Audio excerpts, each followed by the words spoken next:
Normally, when I think about how I meet folks. Right. Normally, it might be at Image Awards or something like that. Right. But we actually connected because I wanted to see you get killed every damn week on Ray Donovan. I remember that. On Ray Donovan. And I tag folk when I tweet. Yeah. I don't subtweet. Right. But it was like, what? I was a huge Ray Donovan fan on Showtime, and I was like, when they gonna kill this motherfucker? Bro, it was so crazy. I was like, why Roland Martin coming at me right now, man? I was like that. So from that moment on, man. That character was Cookie Brown. Dog. Yeah. Dog. Yeah. Every week I was like, when they gonna take his ass out? Man. I was like, nah. I thought I was gonna make it to the third season. I read that last script, that finale of season 2. I was like, right. Oh, that's what we're doing. Okay, never mind. That finale was wild. Yeah, it was. And that was a trip because you were like, damn, bro. Yeah. I was like, but that shows you, how you are bringing it to that character. For sure, man. Yeah. You know what's crazy though? Every character, I think it connects with people, right?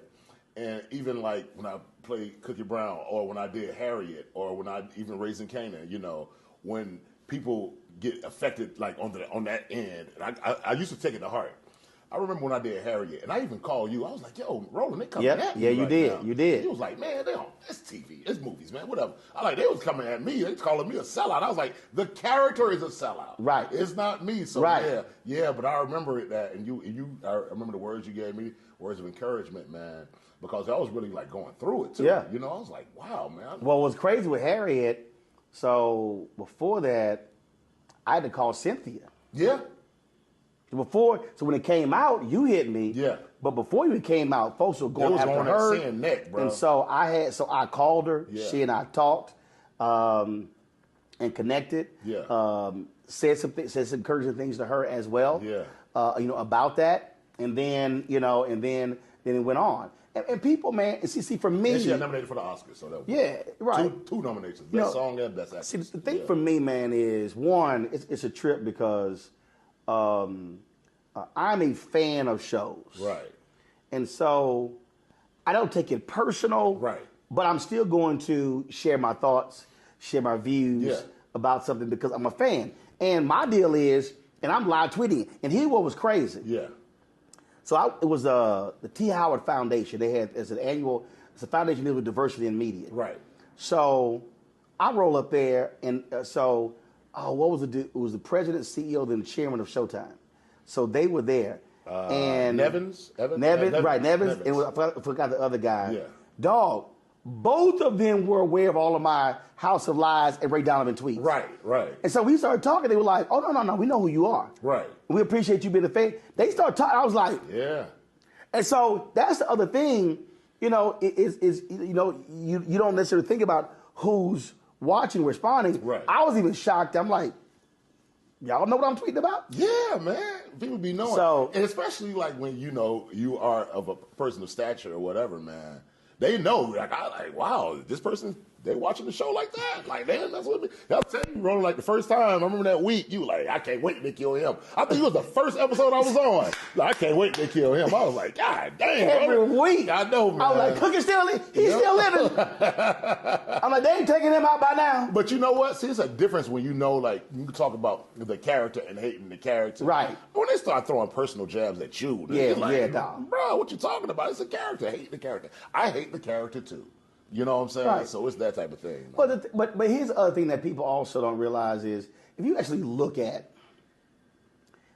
most movies, very rarely does somebody win anything for a really nice character. Right. Because it's really when you go like hard. Yeah. Sam Jackson really wanted to win an Oscar. And should have won for Pulp Fiction. But he went, Jamie said... Man, I was on set. Jamie said... I'm in the movie. Jamie said he went so...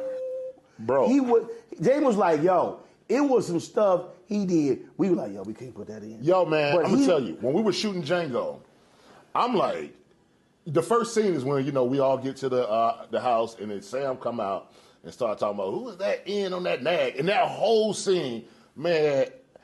Quentin probably had to shoot that thing about 20 times because we kept laughing. He was just so into the character, right. and he didn't look like Sam Jackson. He had the Uncle Ruckus hair and the walk and the lip. All I was like, yo, Sam is really killing this. No, he was like, he was Sam. Yeah. Sam wanted to win the Oscar for that movie. He should have won. You know what's crazy? You know who won the Oscar for that movie? It was Christoph Waltz. Right.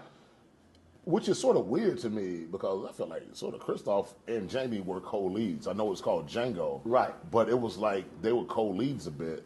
But man, that character work, it was some really good character work between DiCaprio did character work in that too. Right. It was tremendous, and Sam and yeah, man, Quentin really wrote some really strong characters in that thing, man. Yeah, and we were just amazed on set. I tell everybody, I was like, I got my doctorate degree working on that movie for 4 months, just watching everybody. And just like, and I was telling Sam, I was like, man, I've never been around that collection of talent like that before. I mean, you're talking about Kerry Washington, yes, Jamie Foxx, yes, Leonardo DiCaprio, Christoph Sam Waltz, Jackson, yep, Christoph Waltz, Walton Goggins. It was a crazy, man. Yeah, it was insane. Ted Neely, the guy who played Jesus in Jesus Christ Superstar. Yeah, man, I'd never been around, and we were all hanging out all the time. Thing about it, like we used to either go to Jamie's house or we go to Leo's house because they were all living. Where was the shot? We shot in New Orleans. Ah, the first time I shot in New Orleans. Got it. And that's why, I got so when going back to doing Queen Sugar, I felt like I already know exactly where I wanted to live and all of that type of stuff, man. Because I lived in the warehouse district, and so I was for the first 3 years of Queen Sugar. That's where I lived at because that's what I knew.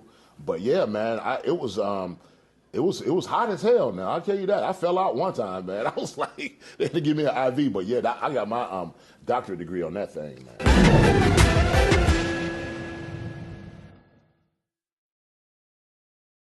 We wish to plead our own cause. Too long have others spoken for us. This is an opportunity for us to be able to speak to our issues. Y'all better understand something real quick. We ain't going nowhere.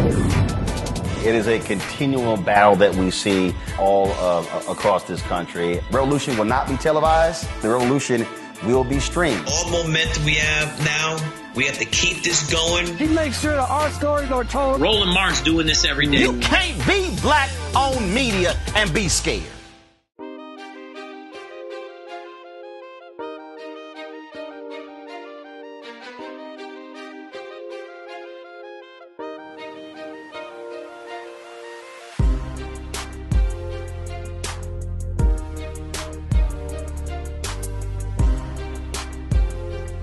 Because you said you got my doctorate watching. Yes. I remember we were in my office, and Henry and I were talking, and there was a sister. She was a Hampton grad. Mm-hmm. She was doing some work, some video work for me, and so we're sitting there talking, and I turn around, and she on her phone. I said, "What the hell are you doing?" Right.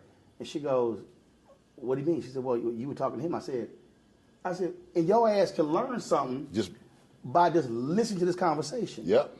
I said, put that goddamn phone down. Yeah, man. I said, there's nothing in that phone that can teach you what the hell we talking about. You know what I used to And she was just like, oh, I said, no. I said, you learn by watching. I said, you have to be in this thing, listening and watching the dialogue and watching how the mind works and trying to solve the situation to learn the craft. 100%.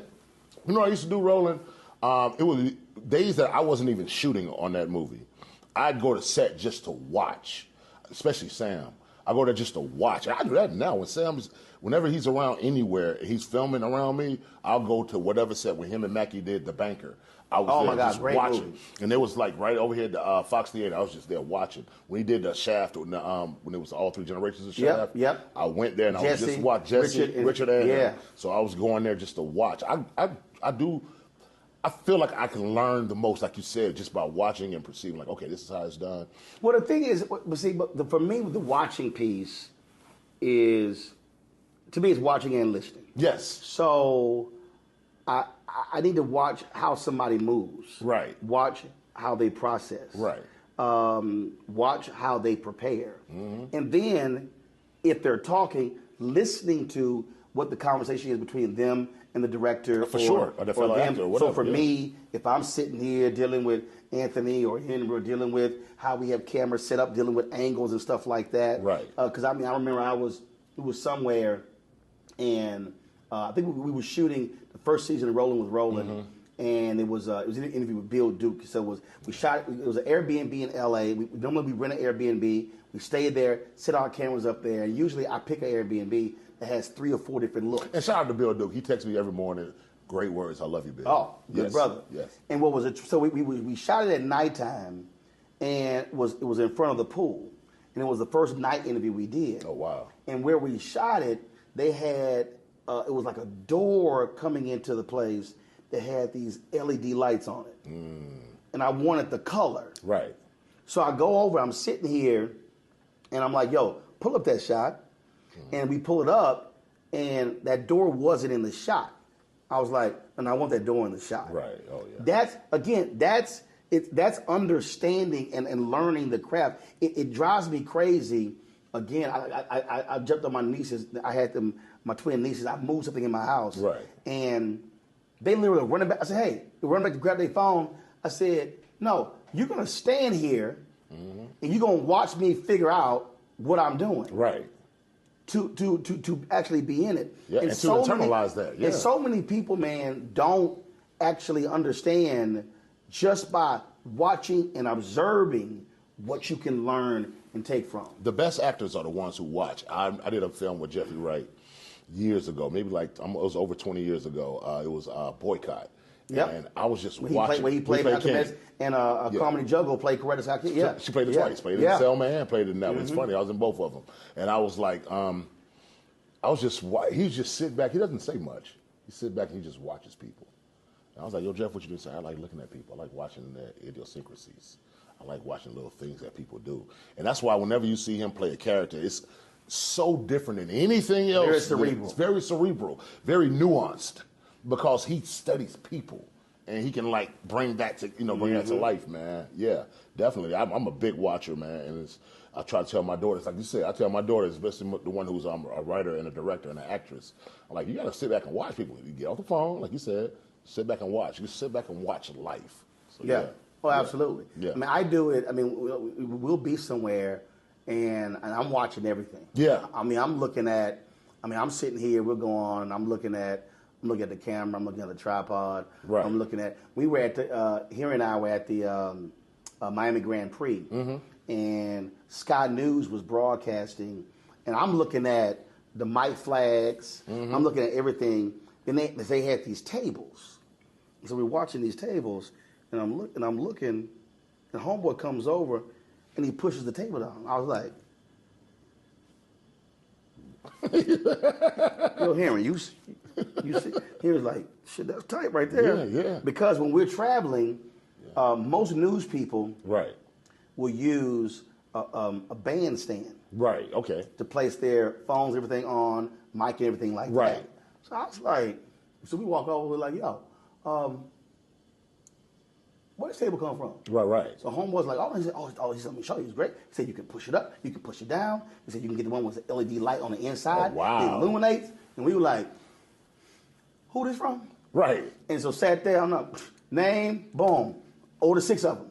Yeah. I mean, so it's like when Yeah. and that's the thing. Yeah. You have to be. I just tell people you got to be completely aware and thinking about what you do and learning whatever somebody else is doing. Right. It can just make your job a hell of a lot easier. And that's, the thing about it is this world that we're living in right now, and I hate to sound like that old curmudgeon man, but we're not in the moment a lot of times, right? We are, because the phone, we have this thing, this instrument. Right.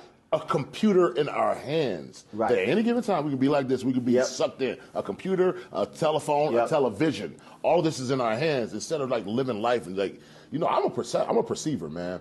But the way you talk like a director and a producer, because you are a producer. But you talk like a director. That shot with that blue. See that blue just bouncing off the LED. Yeah, absolutely. Yeah, for sure. No, absolutely. I remember it was so funny. When I had my TV One show, Eddie Glaude was on. Yeah. We were in a commercial break, and Eddie goes, "Man, this is jazz." And so he was right next to me. I was like, huh?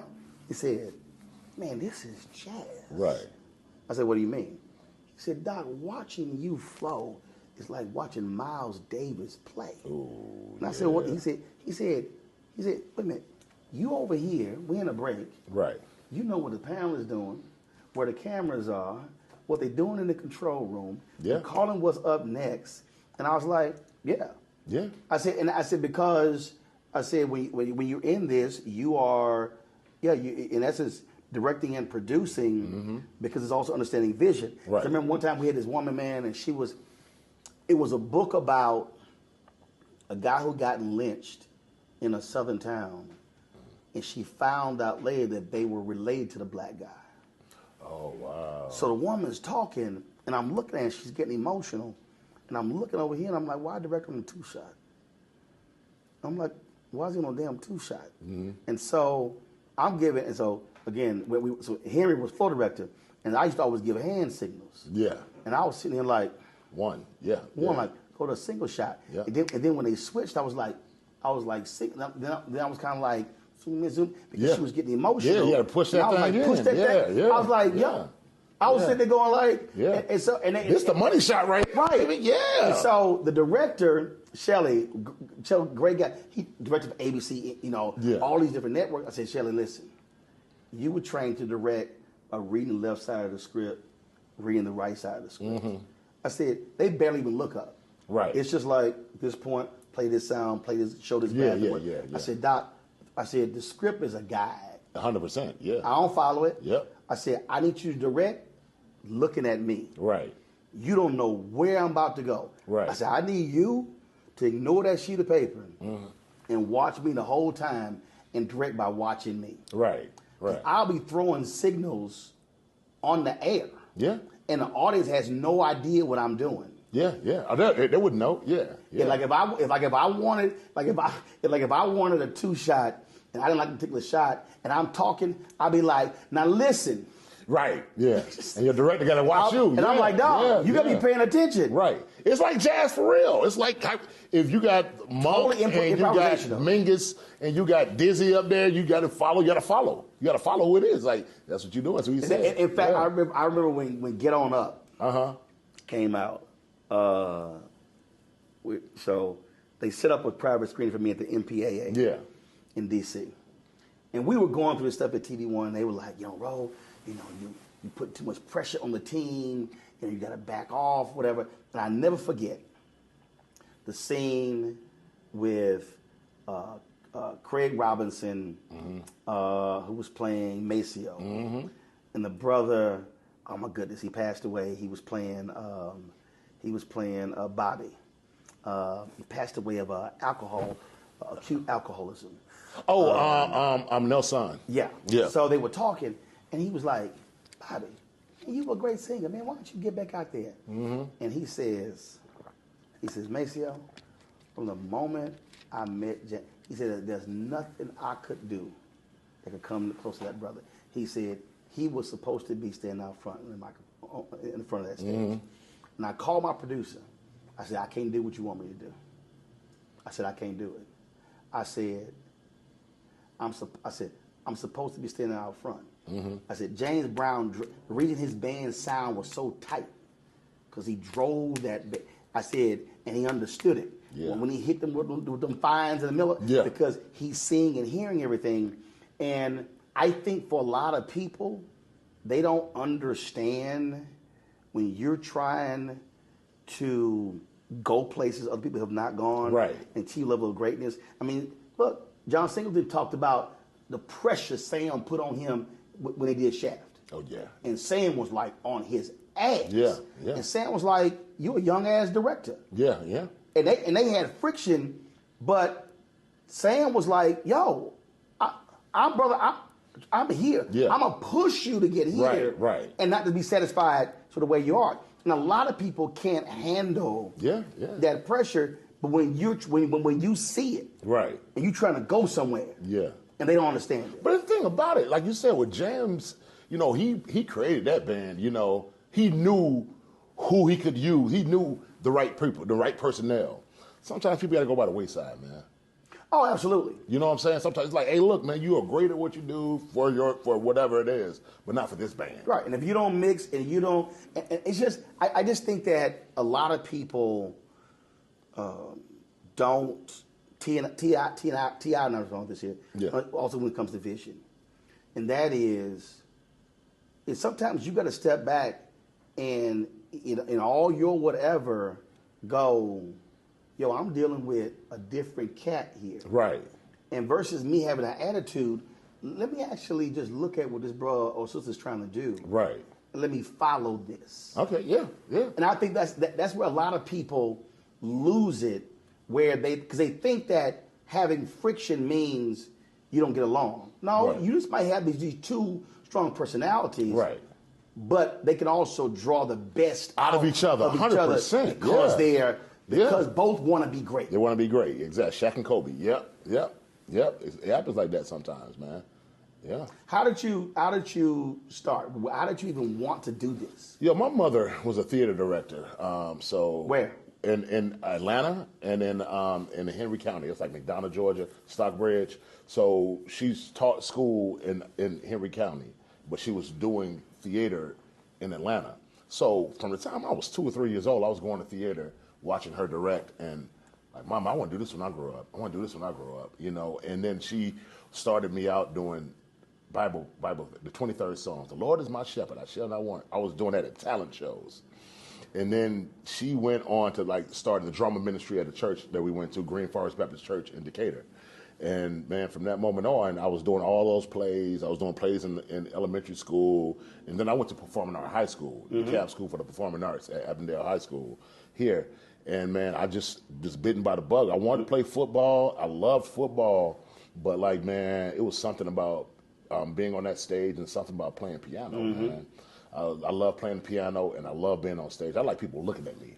You know what I'm saying? So, see, she's directed. She's behind the scenes. She was behind the scenes. She was a good actress, but she was a really great director and a great writer. Still is a great writer, amazing writer. Dr. Naomi Dorsey, tremendous writer. Was a Toastmaster also, a great speaker. But she was the one who was a teacher. She was teaching me all of these different things. So by the time I got to high school, Performing Arts High School, I was already at a level different than what the other people were coming in. Any siblings? I had an older brother, may he rest in peace. He was an amazing speaker. Passed away from cancer 2 years ago. But yeah, man. So we were both, our mother and our father's is a Baptist minister. He's a pastor. So yeah, that was always our thing.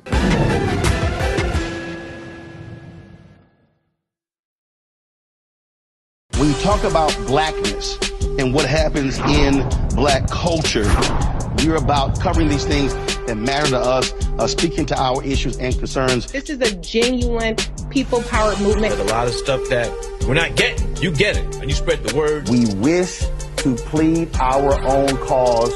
Too long have others spoken for us. We cannot tell our own story if we can't pay for it. This is about covering us. Invest in black-owned media. Your dollars matter. We don't have to keep asking them to cover our stuff. So please support us in what we do, folks. We want to hit 2,000 people, $50 this month, raise $100,000. We're behind 100,000, so we want to hit that. Y'all money makes this possible. Check some money orders. Go to P.O. Box 57196, Washington, D.C. 20037-0196. The Cash App is $RM Unfiltered. PayPal is R Martin Unfiltered. Venmo is RM Unfiltered. Zelle is Roland@RolandSMartin.com.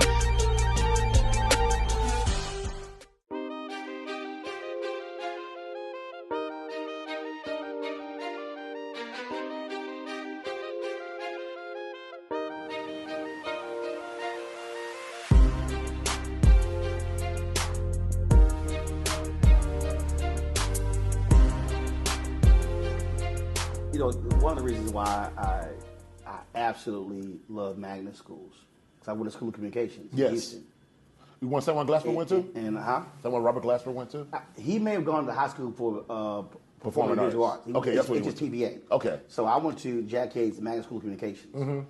And the reason I love the magnet schools is because you got an opportunity to experience your career before you really had to make that choice. Yeah. And for me, doing that at 14, that's the only thing I've done for my entire life. Mine too. And I knew. Yeah. And I was like so hardcore. Mm-hmm. I mean, people are like, oh man, you hardcore now. They don't understand. I was this way at 14. Yeah. When I said I want to leave here as the best student that's ever come through here, that was like the driving force. Right.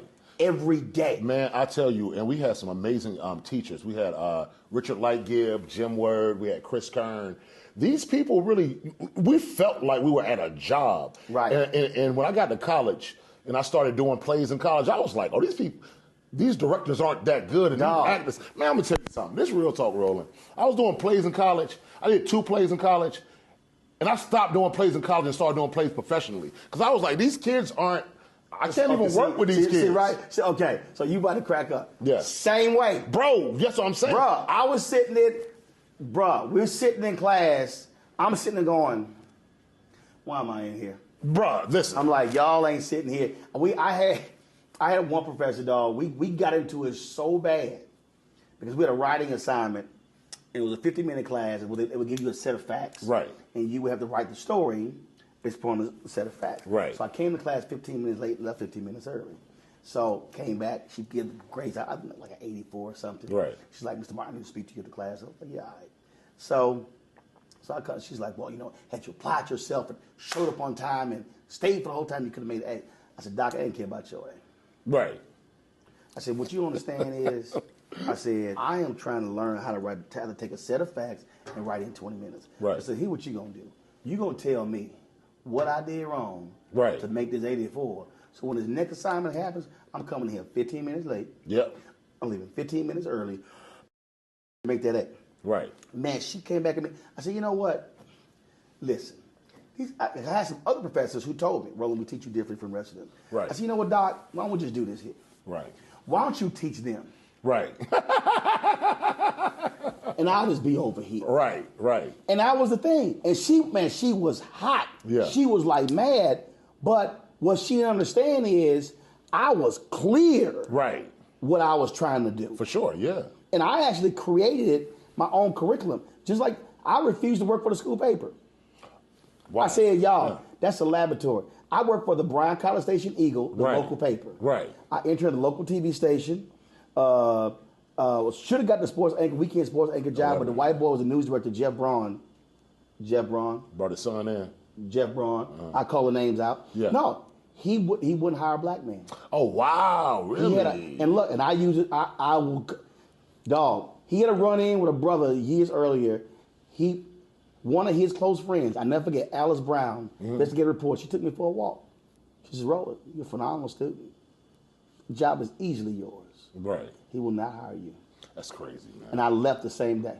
Yeah. But that same thing, man, was, yo, I'm not gonna sit here. Dude, I was like, man, I'm not doing the same thing y'all. And I said, my trajectory is somewhere else. Bro. I said, you just sitting in the acting class, and I did appreciate my professors. They knew. Matter of fact, some of our professors were directors in the city. See, there you go. And they were like, yo, come do this play over here at 7 Stages. Come do this right here. Come do it over there. And other students didn't get it. Yeah. They didn't, and I would tell them, I said, listen, man. Yeah.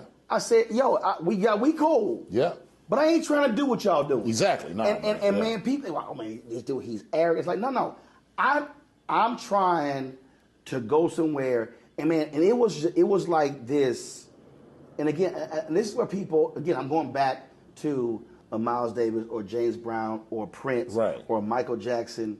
When you know, right, and you are in this thing, there is nothing anyone can tell you, and your vision is a tunnel vision. 100%. And you are like, yo, man, I'm not sitting here playing games with y'all. Yeah, I want to play games with y'all, man. You know what? And I tell you, I was the 18, 19-year-old kid in plays with 40, 50-year-old people. Slang. You know what I'm saying? And the thing about it, I learned so much listening, watching, and just like we said earlier, just listening, watching their process, watching what they do, how they go about doing it. Man, like a Famo Amalani, one of my mentors, he texted me the other day, like he calls me son.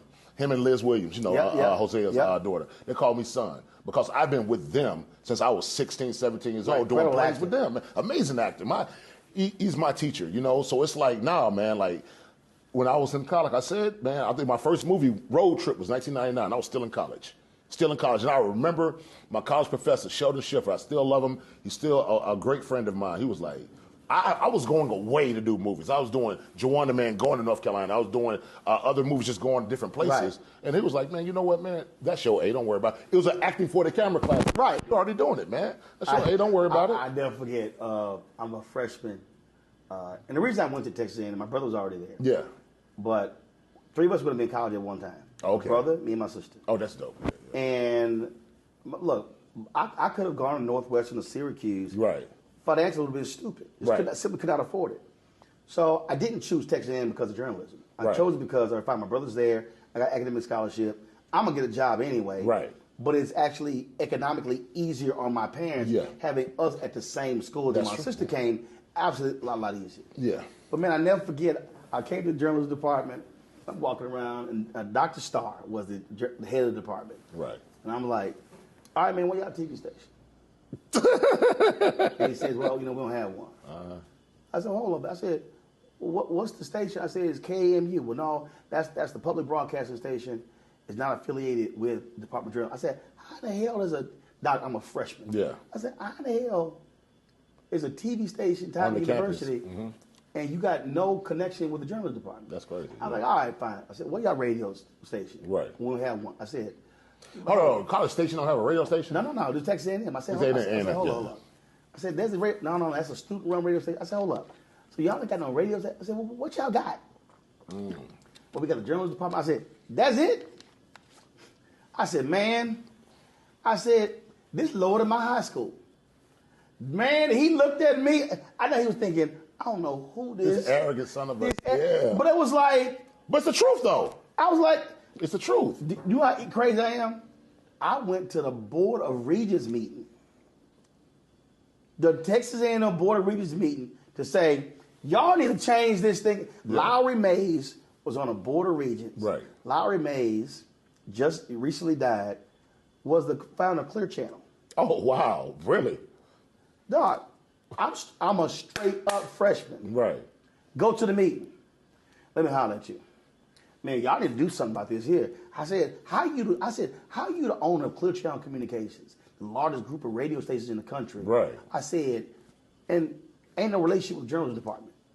Dude, I was sitting here, and I'm sure he was thinking like, who the hell is this little freshman? Yeah. But again, that was just sort of how I saw it. It made no sense. Right. That's real, yeah. If you have a robust program, have one. You got the assets, right? But how they not connected? Right. Because I'm thinking about learning. Did he connect them? You know what? They never did. And in fact, he was crazy. I was told, so right now, the Mays School of Business is named after him. Mm-hmm. I was told that he wanted to give the 15 to 20 million to the College of Liberal Arts. Oh, wow. And they turned it down. That's what I was told. Right. It made no sense. You own the largest group of radio stations. Right. Clear Channel, which is now iHeartRadio. Exactly. I know, yeah. And that was nothing with journalism department. That is crazy. And then when a new president got rid of the journalism department, they all called me. They were all upset. They're like, Ron, what's your board? I was like, no, they should get rid of it. And they were like, what? I said, 65% of the people who were in the program didn't want to be journalists. They had flunked out of other departments. I said, I'm serious about this here. Right. Get rid of it. Yeah. So they just brought it back. I was like, but y'all got to be serious about it. You got to be serious about it, man. But that's the thing, man. Like when you want to hit this thing, when you want to learn, when you know this is what I want to do the rest of my life, man, other people just don't understand when you were just so locked in. So, Dig, when my daughter graduated from Howard 2 years ago, and I used to go to, she was in the theater department, and I used to go to those plays, I was like, these kids want it. Those kids want it, but they saw the Chad Bosemans, they saw Taraji, and they saw Anthony Anderson, and they saw the Tracy Toms, and these different people who came before them. Yeah. And they're like, okay, well, that's what I can be. And Tracy and Chad, of course, the theater is named after Chad now, but Taraji and Anthony, remember our kids were in school at the same time, and we'll be there at the same time. I ain't go there, but like, they would see the grads go up there. There you know go. what I'm saying? The Marlon Wayans and all those type of people go there. And they're like, okay, well, I can see it, but like certain schools, like you said, like if your theater department or if your journalism department ain't there, then if it's not popping, then why do you have it? See, that's why, man, I tell whether it's young folk, well, no, I'm going to use an example. All right. So we had the TV One show. So Anthony was working with us. Uh-huh. Anthony was chilling. We fired Anthony. And he hit me on Instagram, thank for the opportunity. I was like, listen, man, you want this shit? You got to go get this. Mm-hmm. You got to go learn the craft. Right. You need to go somewhere, learn how to shoot. Learn this business. Right. You got to want this thing. Yeah. It's like fast forward 2 years, we work on this project after Freddie Gray get killed. Yeah. And so we go to the broadcast, we're at Morgan State, and I was like, the hell he here for? She's like, oh, we brought Anthony on, he's doing some freelance work. I was like, okay. I was like, what happened? And so then about a month later, she's like, oh, we're hiring him. But what did he do? He learned a craft. Learn a craft. Yeah. And so he's standing right there. Yeah. So what I try to I tell people all the time is like, yo, if you want this, yeah, yo, you got to breathe this. I'll tell you like this, man. I have a manic type personality. I get tunnel vision. Sometimes it's strictly the career, and other things used to fall to the wayside. I had to really learn how to compartmentalize. I had to learn how to multitask, because before it was like, okay, I'm going to all these classes. I'm jumping in every movie. I'm jumping in every sketch. Somebody want me to do whatever it is, because I just had my eyes on the prize at all times, and not really being able to smell the roses. I think that my kids were the ones who really helped pull me back into into my proper space, because I was career driven, man. I ain't gonna even lie to you. I tell you what, Roland, this is for the last 15 or maybe 16 years, 18 years, I'll say, when I moved to LA, I hadn't had a break. I hadn't had a vacation, probably a week vacation here or there. Right. This year, after I got finished doing Queen Sugar and we wrapped it out, because I knew I had 2 TV shows coming on at the same time, I said, I'm going to take a little break. So I've been on break for the first time, and I can afford it now, praise God. You know what I'm saying? Right. So I can afford it. I'm like, I can sit back, I ain't even got nothing to worry about, man. But this was the first time in almost in 2 decades that I've actually had time to sit back and smell the roses. About to jump right back into another show in LA in come February, but this has given me a lot of time. That's weird. See, I when I think about it, man, I'm career driven, but what I also do is I mix in the fun and the pleasure while I'm doing my stuff. Or actually, there was a video that I saw Kobe Bryant said this here, where he says, like, literally, when you love it, it's actually not work. It's not work. And so I'll take a vacation, or I'll take 2 or 3, 4 days off. I'll go play golf or whatever to give me sort of away from it. So I'm not just running, just constant. But it still is a matter of when you do have a vision, you're trying to build something, you're growing something. But you understand it requires putting in the time. It requires putting in the time, and a lot of people don't understand that. So my fiance now, Crystal Roberson, like she works so hard, right? Right now she's producing the Genius series. I did the Genius series when it was with Cynthia, when it was Aretha Franklin. I played James Cleveland. Got it. So now this season of Genius, they're doing Malcolm and Martin, and it's them at the same age, and it's going back and forth. Mm-hmm. But she's working 13, 14 hours, and she was like, are you okay with it? I was like, if anybody understands putting in the work, it's me. Right. Trust me. But see, the thing about putting in the work, and this is what I always tell folk, there's a difference between when you're with somebody and you know what they're doing. Yeah. It's understanding when they're doing that, your whole deal is like, baby, do you? Yeah. I got this. I got this, yeah. I got this. Yeah. And then there's going to be times when you're doing it, and she's like, yo, I got this. It's not, I don't want to say quid pro quo, but it's like that. It's a give and take, man. It has to be. And that's what I told her. I said, trust me, I understand. I said, now, when you wrap this, you're going to come to L.A., we're going to be in L.A., you're going to take some time off. And you're going to sit back and swim at the pool and chill with me because she still got a bunch of writing to do. Right. So I said, you can be doing that while I'm 13, 14 hours on set. Right. So that's what it is. It has to be an exchange. And that's when you're with somebody who understands that. Right. That's the best. That's the the best. key. Understanding, but also understand, not just understanding the job, but really understanding the person. Yeah. Like really, like just who you are. Right.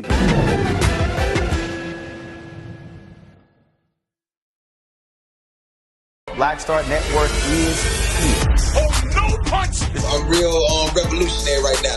Thank you for being the voice of Black America. All momentum we have now, we have to keep this going. The video looks phenomenal. See, there's a difference between Black Star Network and black-owned media and something like CNN. You can't be black-owned media and be scared. It's time to be smart. Bring your eyeballs home. You dig?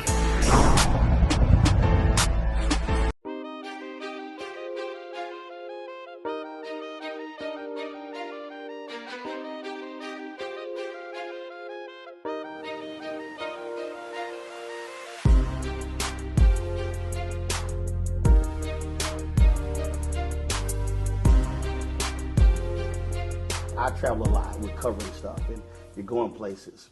I couldn't have somebody around me who is texting me all damn day. I can't do that. I can't do it, man. I can't do because it. Because it's like, look, understand it. Look, you know what I'm doing. Right. I'm working. And I'm tunnel vision at this point. Right. I'm tunnel vision, so I don't want to hurt your feelings. Right. You know. But it's also like, what you doing? Working. Yep. It's like, this is what I'm doing. Yeah. And then even when you are, and here's what trips me out, man. So, like, I love to dance. I'm gonna have a good time. I know you do. Yeah. And what trips me out when people kind of like, oh man, I can't believe, man, you out there. I'm like, I said, but see, to me, that's the part about smelling the roses. Yeah. Yo, I'm gonna take the time. I need to blow. I need to sweat. I need to get it out. Because when you are driven and you're building, you need a release. An absolute 100%. And people don't understand, man, how valuable that release is. 100%. Like whenever I go out with you, I go out with Roland sometimes. You are the one. You be dancing. I be back. I am back there with my drink, chilling. Like, look at Roland out there. Go ahead, bro. Because one, I don't drink. If I'm drinking, it's water or cranberry juice. Exactly. And I just, man. It's like when I go out, I'm like, listen. Yeah. I have always had a philosophy. If I come home and my clothes are as dry as when I left, I'm pissed. You ain't do your job. But if I got to get home and peel my stuff off. Exactly, yeah. You did what you were supposed to do. Yeah.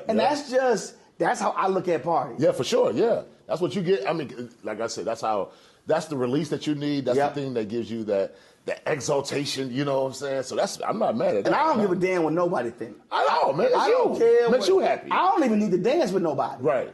I've been in the middle of dancing by my damn self. Yeah. I don't care. I can't stand with people who stand around and just watch. Yeah.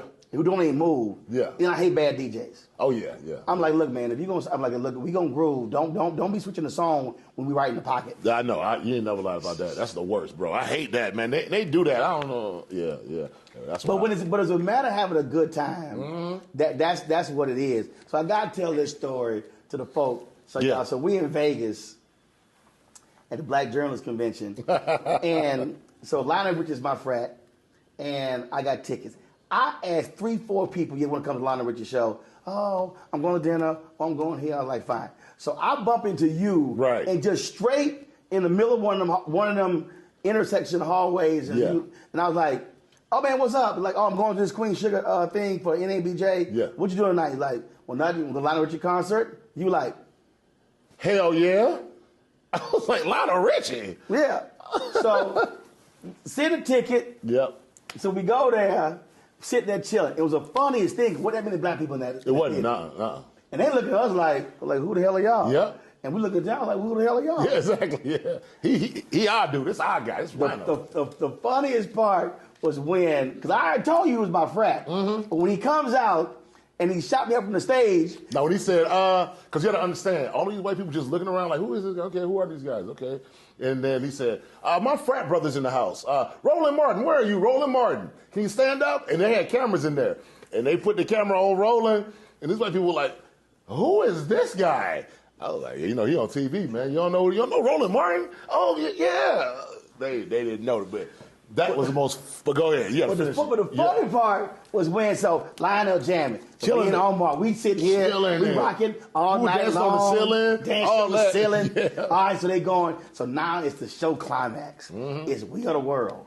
That's my song. That's my song. So they're like, everybody stand up. Yeah. So y'all, Omar stands up like it's the national anthem at the football game. Yes. He stand up, and I was like, all right, man, let's go. I said, what? I said, man, this is We Are the World. Roland said, let's go. And he was like, all right. You gave me the ticket. I got to roll. Yeah. So we come out of the aisle, we go around the other side, and we walk down to the front of the stage, and then we go backstage. Yeah. And the whole time, you like, yeah, I'm like, what? Okay, yeah. So we go from sitting there, and we're sitting there backstage. Yep. Lionel's on stage. He finishes We Are the World. He comes off, huge hug, everything. Yeah. Like, want a photo. I was like, Lionel, Omar Dorsey, get on over here. So I got the video. Yeah. Omar's like, I'm standing right next to hugging Lionel Richie. You got to understand, in my household, Lionel Richie is up there with Barack Obama. When I grew up at, my mom, Lionel Richie, the Commodores, man, listen, bro. We used to listen to them we used to listen to 8 tracks in the car. Right. In the old Cadillac. So he's been a part of my life since I was born, since my mom was driving that pink Cadillac. I was like a kid in the candy store, bro.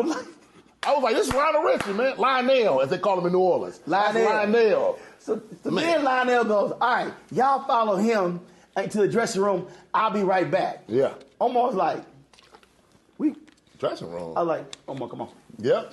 Going to the dressing room, sitting back there. I was drinking my wine. You were drinking your water. Because he was like, hey. He was holding court, bro. Drinks. We sat in there at least an hour. An hour, because I remember his manager kept trying to get him to leave. Right. And Lionel was like, oh, we're good. Yeah, he just blowing him off. Blowing him off, man. He stepped out once, and Omar goes, I am sitting in Lionel Richie's dressing room just kicking it. Listen, bro, like, man, like this setting the party here. What is going on here? Bro, but he was holding court. He's the funniest dude.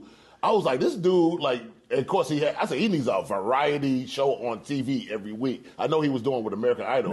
But he needs to do somewhere, because he's so funny and gregarious on stage. I was like, man, this dude is a consummate showman. He's tremendous, man. That was one of the best concerts I've ever been to in my life. No, man. And I was backstage. And I was on stage. I was in the wings on stage. I'm like, he's singing We Are the World, and I'm in the wings just watching them like, this is crazy. And then we went backstage and chopped it up with him for them hour, man. I was like, thank you, Roland. Thank you, man. I sent in the picture of my mom, she started screaming. No, that was a great night. That was a great night. We had a ball, man. I always have a good time with you, though, Roland, honestly, man. Always. Anytime we hang out, man. But, man, see, that's what I tell people. I said first, because one of the problems I think people out there, they see us, you on a small screen, big screen, they see you on television. I'm like, y'all, everybody regular. 100%, yeah. We like, yo. Yeah. We're a fan. Yeah. And it's called, my hashtag is called Live Life Love It. Yeah. I'm like, yo, you got one. Yeah. You only got one of these things. And that's why, man, it's like when I think about, there are people, man, who are homebodies. No, I don't want to go here. I don't want to go there. It's like when people talk about dancing, I say, yo, what happened next week if you can't dance? Exactly. Yeah. Yeah. I'm like, no. I'm going to use all my stuff work. Yeah. I said, if anything happens, I can't dance, I can say, yo, roll that tape. Yeah. But again, it's just, it's, I mean, when you just look at how life can change in an instant. At the drop of a hat, yeah. It's about enjoying this, and what's the point of building something and working and all those hours and sweat, and you don't enjoy it. Like I don't understand. I remember I was watching a movie about Getty. He's the richest man in the world, and dude sitting here was washing his own clothes in the hotel. Oh, really? And he had lines and stuff like that. And his whole thing was about making more money. And the reality is, as Bishop Jake said, ain't no U-Haul truck behind the hearse. You're right. Yeah. And so I tell people all the time, enjoy life. Yeah, I agree with you on that. Don't wait. Yeah. Oh, man, you ain't got to have a reason to throw a party. I grew up, man, we had get-togethers. Yeah. At the drop of the hat. For sure, man. I do that now, though. I'm like, yeah, call my people, man, what y'all doing, man? Y'all ain't doing nothing, anybody doing anything? Man, let's come on to the crib, listen to some music. Boom. You got to do that, man. Yeah. Some food come out. Great people. Yeah, man. But it's amazing how so many people, I used to go to L.A. to do dinner parties. Yeah. And folks were like, man, when you coming back? I said, y'all live here. Right. Y'all can do y'all this. Can do this yourselves. I know. Man, you to connect. I'm like, no, y'all literally all know each other. Right. You can do this. I just think so many people get so caught up in, no, it needs to be perfect or this. Yeah. No, it's just a basic get together. Tell some folk, yo, bring potluck, bring some stuff over. We just gonna kick it, put the music on, and just enjoy each other. Especially when it's good people, man, because it's like that's the conduit. Y'all just all good people. We can all kick it together. Man, you're right about that. You know, and I know about your parties too. But like, yeah, I know you was the one who was always linking it together. I knew about that. Yeah. But like, that's what it is. If it's good people, if you have, as long as you ain't got no curmudgeon person in there trying to drive the energy down, and you'll never have that anyway. No, that's not not first that of all, person you roll with. You can't get invited, you don't get a text. Exactly. Yeah. So now that's what it is. I ran to somebody and I was talking. They heard about my party. Like, oh my God, I would love to come. That's what's up. That's what's and up. She was like, I didn't get her number. Yeah. Literally, I went.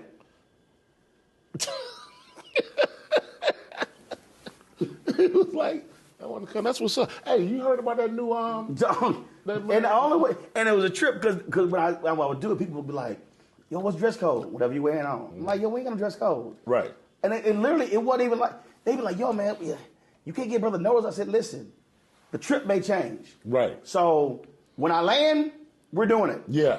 So it's like when did the party? 48 hours. Yeah. If you can't make it, understand. It's all good, yeah. If you can, great. I remember, matter of fact, Lionel came to one. Yeah. I hit him up. No, that's who told me about it. Lionel told me about it. Because he was like, man, yo, when you have going to London the next day. Telling me about that. Yeah. He was like, you know what? I'm gonna postpone my trip by a day. Yeah. Man, he had a glass of wine. He was like, this is great. This is just great. Yeah. He said, black folks just standing around. He said, man, Roland, I've been knowing Verdine like 35 years. That's crazy. This is the longest conversation we've had because we normally have passed each other backstage. Normally That's crazy. Doc, he was like you in the dress, just like, man, this is just awesome. And my dad that just tripped me out. Hold on. Him and Verdine never had that long of a conversation before? Because a lot of these entertainers, they're literally just concerts, flying, and just, you might be on the same ticket. Right. Hey, Doc, what's up? How you doing? They got to go on stage. And all of that. Got to go on stage. He was like, man, this is the longest conversation. And it was just, we would just kick, Ralph Farquhar and his wife hosted. Uh-huh. Doc, we just chilling. And I'm like, y'all, I said, these are the memories. Yeah. When you get older. Yeah. For me, it's the memories of the parties we had at our house, right? At my grandparents' house, stuff along those lines. That's what it is. 100%. And man, it just amazes me, Doc, when people don't learn to enjoy this thing. Yeah. You only get one of them, like you said, man. And we have to live it to the fullest, man. And we're lucky. We're blessed, not lucky. We're blessed that we are, whatever this is. Yeah. That we can actually come around those people, like who we're talking about, like Verdine. Yeah. And Lionel Richie in the same room. Right. Well, no. Hold up. It was Verdine, Lionel Richie, Bill Duke. Yes. Mario Van Peebles. Oh man. Brian White. Yeah. Eric Benet stopped by. Oh yeah. Dude, it was crazy. Yeah. It was crazy. Yeah, man. So it's like if you have an opportunity to do that, man, you have to do it. Like you said, we have to. It's about those moments, right? Enjoying them. You got to enjoy them. It's all about enjoying them. Because when you, like you say, you reflect. Even like me now, I reflect on the things that as young, like you said, time at my grandma's house.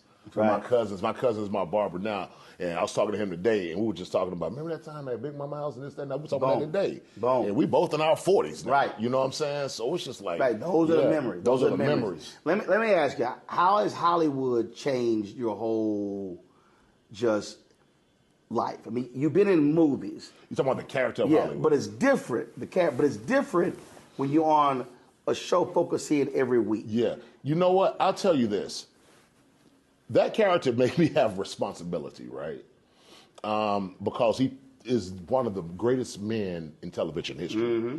So I can't be in the streets acting fool and then trying to be this, amazing man. It made me change in that way. I was like, you know what? I need to be more like this character that Ava created. Because there are men like that. Because I first started doing it, I was like, no man is like this. This is impossible. Nobody can be like this. And then the older I got and the more I started living with it, I said, no, this is the man who we all should want to be. Yeah. So, that within itself, I told Ava that. I said, man, you put this character on my back. So now I have a responsibility to, like, really shine, like when I'm out in the streets, to really shine.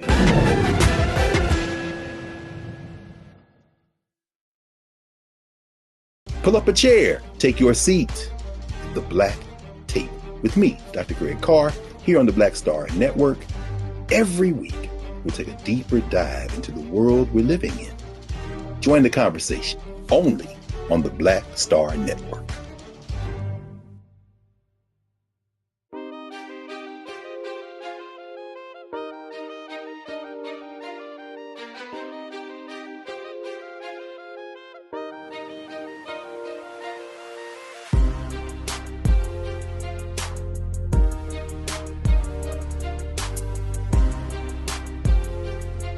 A lot of people were talking about, and obviously how Ava did it by having all female directors. Yeah. People were talking about the female characters, but for me, what I thought was fascinating, you had these different types of male characters. Yeah, for sure. Yeah. You had the blue collar brother, Yeah. Hollywood. You Right. had the college educated professor in Remy. Yeah. You had Kobe's character, Yeah. who formerly incarcerated, Trying to find himself. the young cat. You had the OGs as well, Yeah. who were the elders, who were there. Henry Sanders. And see, playing that's Prosper, why yeah. that's why Ava got a little upset with me. She got mad at you, bro. She got mad at me when I took exception to when the Remy character started dating Nova. Yeah. And I was like, that ain't happening in real life. Right. And I was, and the thing for me,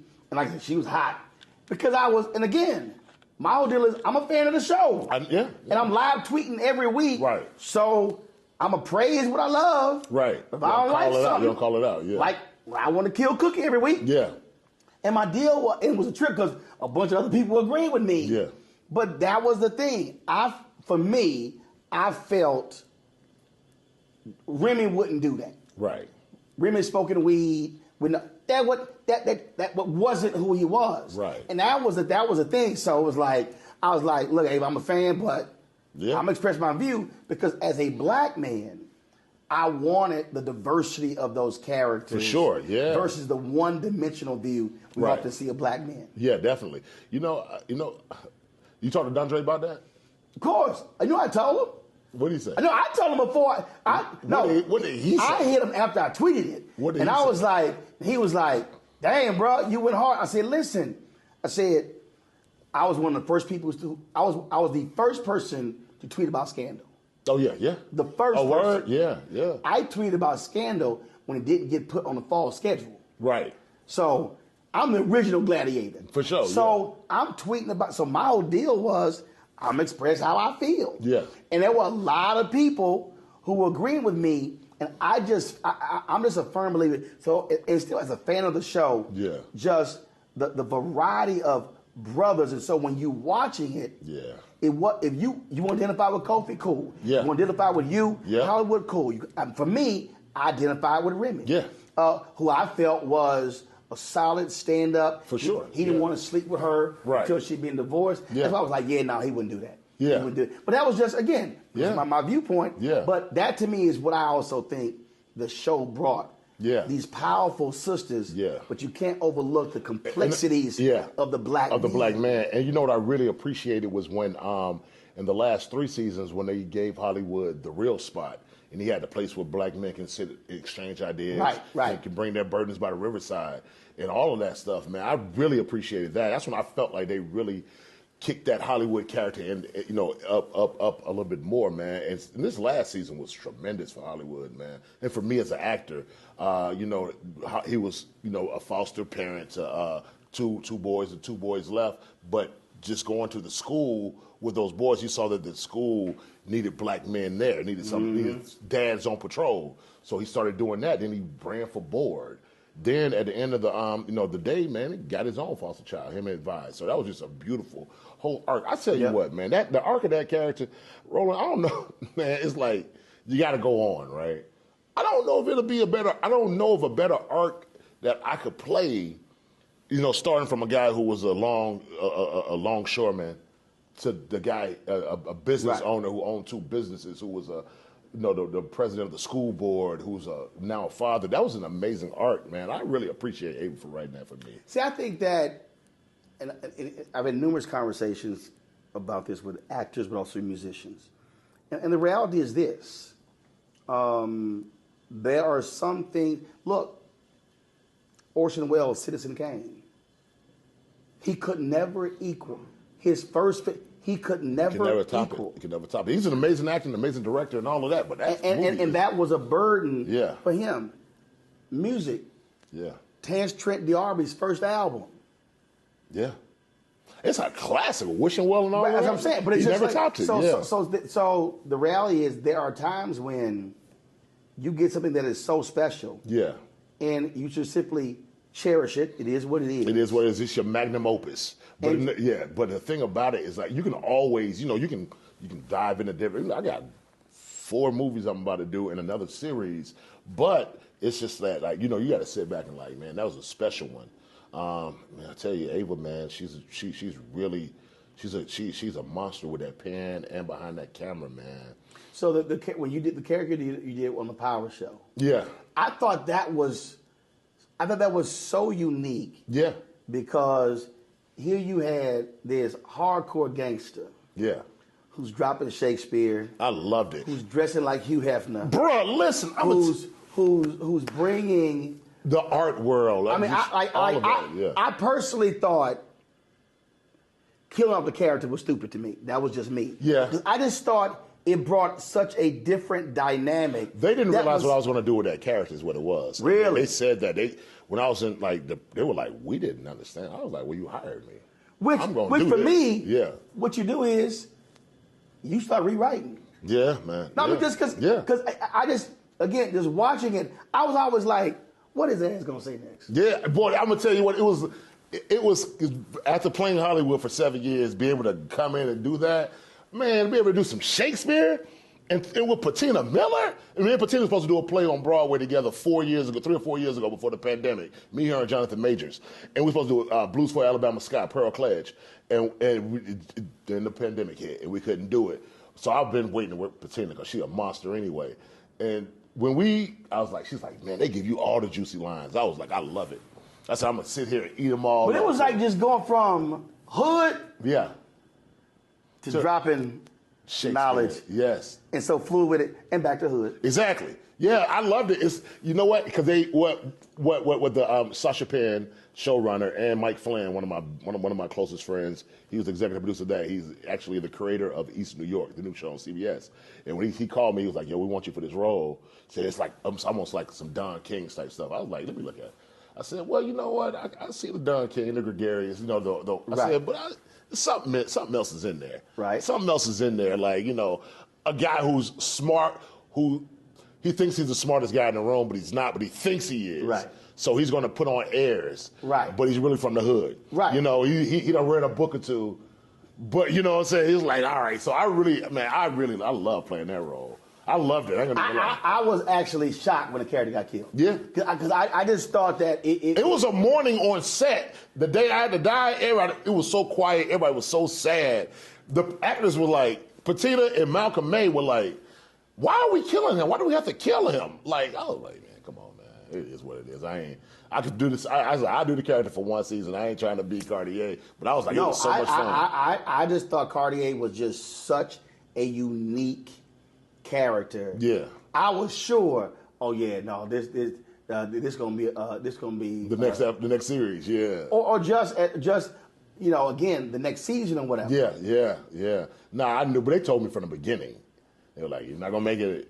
It's gonna be you. We got you a 1-year contract." I was like, "All right, cool, no problem, man." So how often when you approach about a role, Yeah.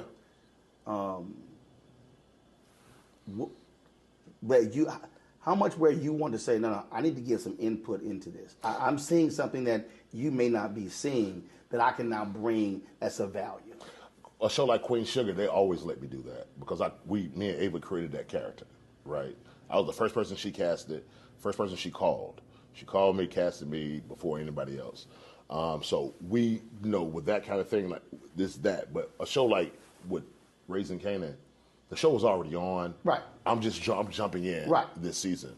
I can talk to not only that, the showrunner has an idea of where he wants that character to go. Of course. Now my acting, he can't get, nobody can't do nothing with that. I'm just gonna do something, and you're gonna have to cut it, But they loved it so much, they were just like, "This is okay. Just keep doing that." Yeah, we thought it was gonna be like this, but it's like that, and we like that. We love that. Right. That's why you hired me.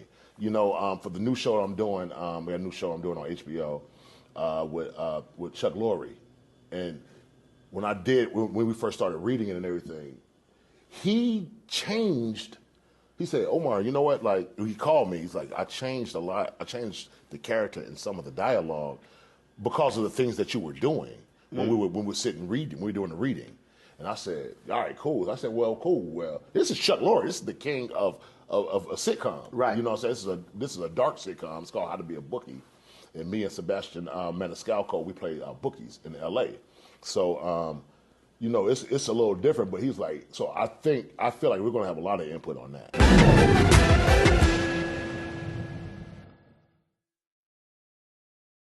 We just have one of the oldest cultures that's desperately needed for mutual salvation. That's the consciousness. We have the keys in our roots to save mankind. We get to see the condition of other countries, other oceans, other cultures. And if we believe in God, a lot of us do, He's telling us if you don't get rid of that stuff that makes somebody superior or inferior and work together for the mutual salvation, everybody's gone.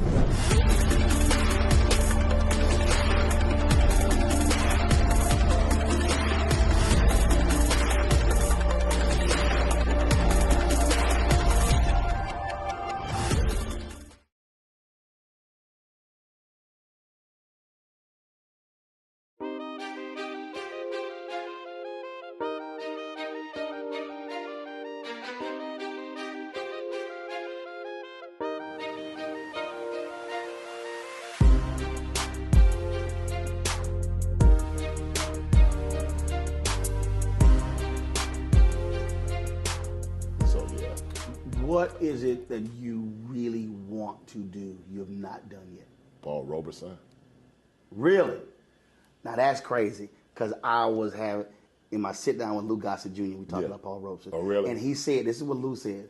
Lou said, he has never gotten his due. He's never gotten his due. You talking about, what did Hosea Williams say? I'm bossed and I'm bought. The white folks were scared of him, man. They were scared of him. Yeah, Robeson. They were scared of Then him. again, he's an alpha. Is he really? Yeah. He was, man, so I read the autobiography, there was the book on him. Yeah.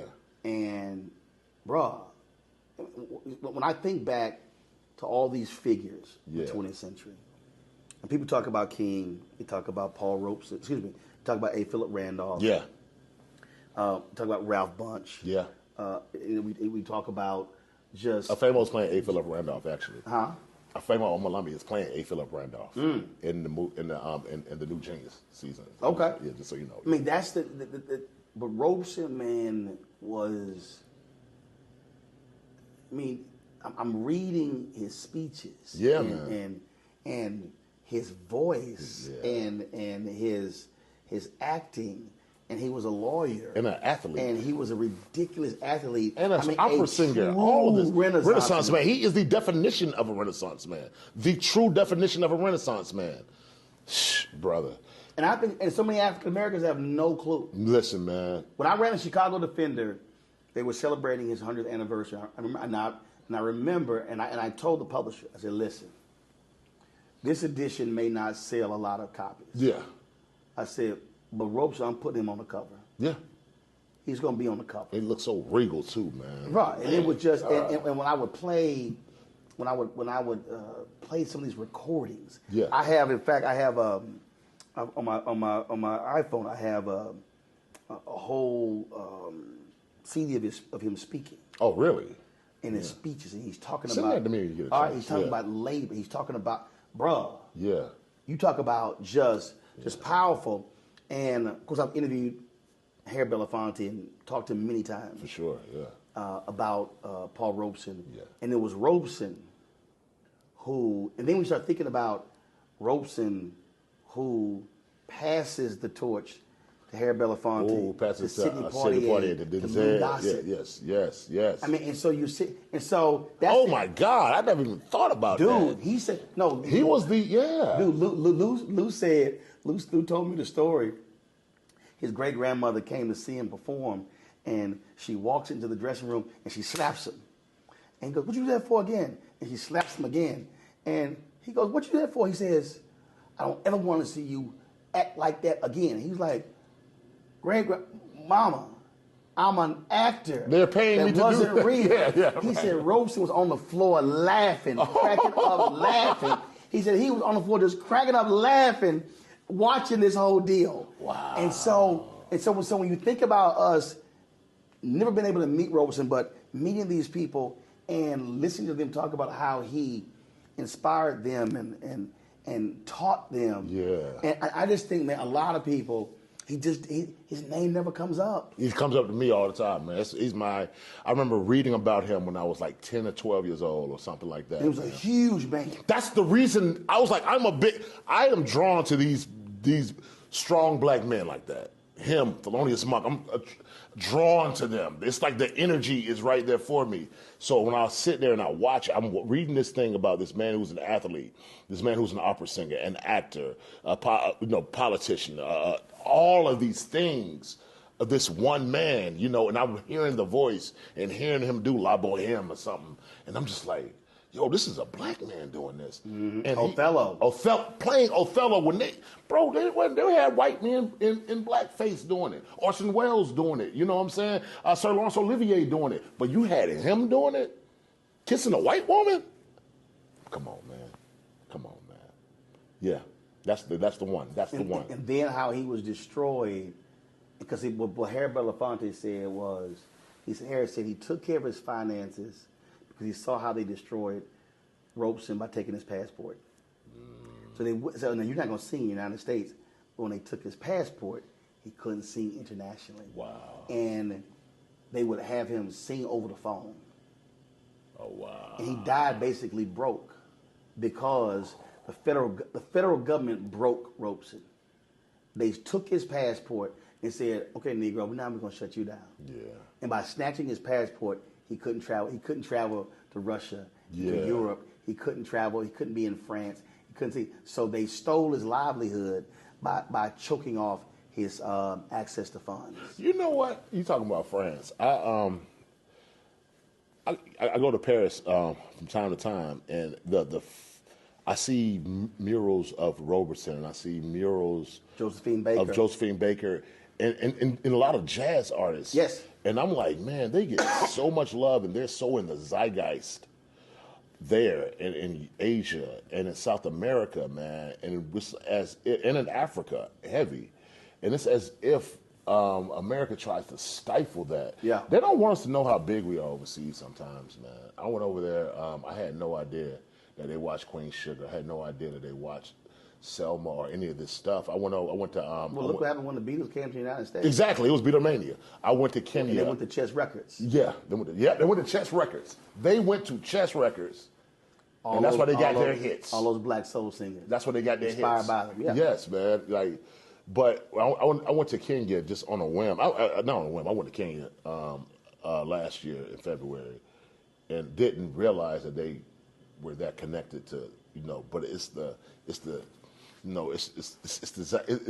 Africa. What it also shows is that those artists, they were worldly. Yeah, for sure. They weren't just United States. They weren't just United States. But they also had the knowledge of what was happening in Northern Africa, Yeah. in Eastern Africa, Southern Africa, what's happening in these other countries. And I just think that that's one of the things that we have to do. So your vision is ropes on the big screen? Yeah, or a small screen. But here's the deal. Your wife, you said your wife was a screenwriter? Yeah. So who's working on the script? They're working on it. See, I knew that was happening. We're working on it. No, I think that would be. I've always said the two people. There are so many of our people deserve stories. Yeah. But the two stories I absolutely want to see: Fanlou Hamer, Paul Robeson. And I think that I think Ingenue is doing something with Fanlou Hamer. Octavia talked about she may want to do, but I just think that in terms, but that also just shows you. Aisha Hines played Fannie Lou Hamer. She played her in All the Way. Yeah. And she murdered that, man. Yeah, she did. She killed that. But I would like to see a bigger thing That's right. with Fannie Lou. That's yeah, right. I'd love to. But I think the Robeson thing would be because so many of our folk ain't got no clue. Yeah. And that brother was just he was on his. He was on it. Yeah, man. Yeah. So that's the dream. That's the dream one. Yeah. All right. Well, man, we're looking forward to that one. Yeah, it's coming. Man, good to chop it up. Yes, sir. Man, I appreciate it. Thank you, Roland. I appreciate it, man. All right, so I don't feel like we've been talking for 5 minutes, bro. I'll hit you up about the next concert. Say no more, bro. So hold up. Who you want to go see? I wouldn't mind seeing Stevie again. You know what I really want to see? I want to see Steve. I want to see Patty. I saw Patty last. You was at Essence last year. Yeah, I was at Essence. Yeah. Did you see Patty at Essence? Yeah, she was there. She's about a 30-minute show. She didn't do a full show. She did a full show. She killed it though. But I wouldn't mind seeing Anita Baker again, man. Now you know. I already. That's what I'm telling you. Because that's on the Rolodex. No, not just in the Rolodex. Yeah. Anita sent me her. Not the tour dates. Oh yes. You think I'm? Listen. Matter of fact, just you think I'm lying? Listen. I need to see Anita. Hold on, let me see something. Let's see if she answers.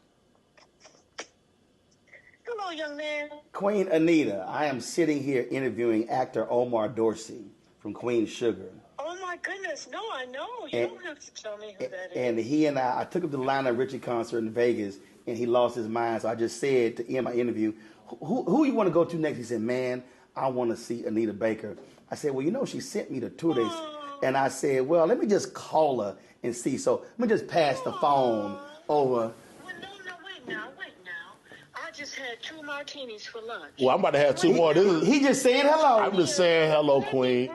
Oh my goodness. Oh Lordy. The Queen, I'm just saying hello. I cannot wait to see you. Oh my. Yes. You are amazing. Oh no! What? You better stop. Oh my goodness. No, the entire production. Thank you. I'm so sad it's over. Yeah. I mean, it's got to come back. You have to have a twist. We got to have something. I'm gonna call Ava. I'm gonna say Queen Anita told us that we need to do a 2-hour movie. Ava has to develop a twist. Yes, I got to tell her that. I'll tell her that for sure. No, thank you, Ro. I appreciate you rolling on call Anita Baker. Look at this, y'all. I'm on the phone with Anita Baker. You know, Mr. Roland knows everyone. I already know this. I already know this, yes. He is just, we want him everywhere we are. He has standing invitations. For sure. And he needs no, so any friend of his is a friend of ours. And so he knows, he'll tell you, just consider it done. Sounds all perfect. we need is an email. Okay. And we'd love to have you. Oh my goodness, where would you drop in on us? Either Atlanta or LA. Oh my goodness, both are lovely. Absolutely. Yes. Just give him an email. We'd love to host you and whomever please. Definitely. He will tell you. We open the doors. The doors of the church are open. The doors of the church are now open. I love it. I love it. Thank you so much. I appreciate it, Ms. Queen. Thank you so much. I appreciate it. Yes. All right, Anita. I'm looking forward. All right, my yes. friend. Take care, darling. Okay. All right. Be well. Bye-bye. All right. Tell me I got you, babe. You ain't shit. My dog. See, some folks, the man, son of man with the man. That's exactly, bro. Listen, bro. Hey, we here with it. Hey, listen. So, she sent me the tour dates. Yeah. I'll send it to you. We'll figure it out. You pick the city. All right, for sure. All right, baby. All right, baby. All right. Appreciate it, Roland. Love you, man. Appreciate it. Always, man. You know that, bro. Yes, man. Cool. All right, Anthony, snap this. Yeah. Yo, you had to put that. Oh, no. You got to put that in the show. That's That's got to go on the show. Yeah.